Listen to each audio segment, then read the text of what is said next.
Hi, I'm Lenora Bresler. Welcome to the March 8th, 2017 edition of the Bible, Delight in the Details. Today we're going to talk about something that will really tick off God. Do you want to make God really angry? You want to turn him against you?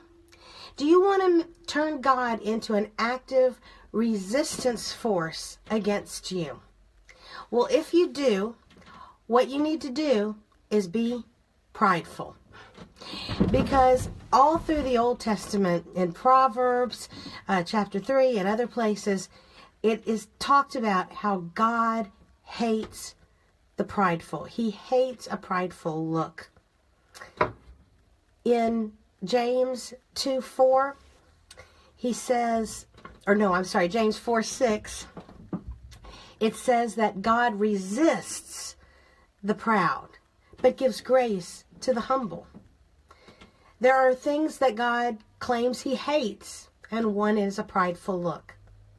There's so much emphasis in the Bible on the sin of pride, and yet there's so much confusion about it. Think about it. It is a very difficult sin in the sense that if you are trying to avoid it, and you focus on it and you say, well, I must not be prideful, and somehow you do develop a degree of humility, the minute you become conscious of the fact that you've become more humble, you can't help but be somewhat proud of the fact that you're doing better. So, oh my goodness, what is this pride business all about? I was listening to a gospel station just a moment ago, and a preacher was preaching on this. And he was saying that, pride is one of those things that the more it bothers you, the more you probably have some of it in yourself. And that was kind of interesting. And he was saying that it is one of those things that everybody hates, but we don't think that we're guilty of it ourselves. Somehow, when you see in a fellow human being a sin that you've also struggled with and you're conscious that you struggle with it, there's sometimes a bit of kindness, a bit of understanding, and a little bit of grace, because you say, oh, I've been there, I understand the struggle.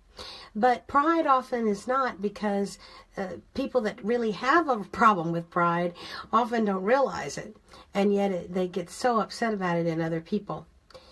The preacher was explaining how the great apologist C.S. Lewis wrote in some private papers about pride, and just how very difficult it is for people to come to grips with it. Well, given that it is such a terrible thing, and so it is so replete with problems, and the consequences of pride can be destroyed relationships and destroyed reputations and bad decisions and just so many things. In addition to breaking down our relationship with God, it is an important thing to consider, and it is important to try to be sure that we are not prideful. But how does one do that when to work on it and become better might have a secular effect of making you prideful all over again?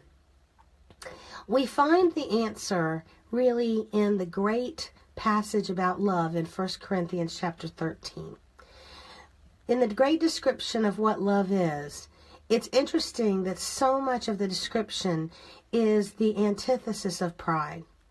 Love is not boastful. Love is not puffed up. Love does not demand its own way, but rather delights in the good of someone else. If you would avoid the sin of pride, instead of focusing on trying to avoid pride, it is better if you focus on its antidote, which is love. Because think about it. If you truly love, let's say, a person, then you're not jealous of them. You're not worried that they're going to outshine you. You want their betterment. If that means that they become better than you in some way, all the better. Because the other person's betterment is what is the most significant. That is agape love. that God's love of us is so great that there is no pride in it. That's what allowed him to give up the wonderful glories of heaven to come down and condescend to be a human being and die a shameful death on the cross and suffer all of the misunderstandings that people had about him and still do. Because his love is so great that it drives out all pride. As this perfect love drives out all fear, it also drives out pride. So the more you love and the more people you love and truly love, by necessity, ergo, you will be less prideful.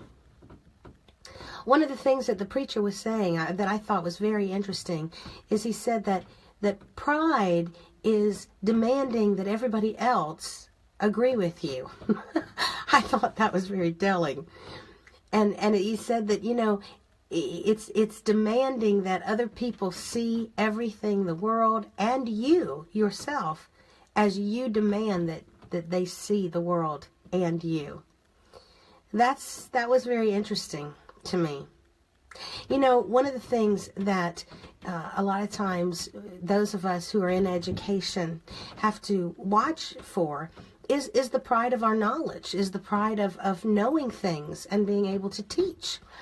And the pastor on the gospel station was explaining that the way that you counter that and make sure that you never get puffed up thinking, oh, look how smart I am, is that you focus on the student. And if the goal is to help them, then the other will go away. It's fascinating. So today, when you are trying to avoid the great sin of pride, don't worry so much about avoiding the tar pit of pride. Rather, race to the hill of love. And when you're there, you'll be very far away from pride indeed. I'm Lenora Bresler. Visit me tomorrow on the next edition of The Bible, Delight in the Details. Bye-bye.